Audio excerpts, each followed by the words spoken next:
পুরসভার ডাস্টবিন থেকে সদ্যজাত শিশুকন্যা উদ্ধারকে ঘিরে ব্যাপক চাঞ্চল্য এলাকায়।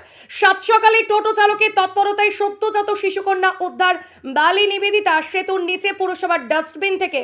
আজ সকালে নিবেদিতা সেতুর নিচে বালি ৫৫ তলা পুরসভার ডাস্টবিন থেকে জীবিত এক সদ্যজাত শিশুকে দেখতে পায় ওই এলাকার এক টোটো চালক।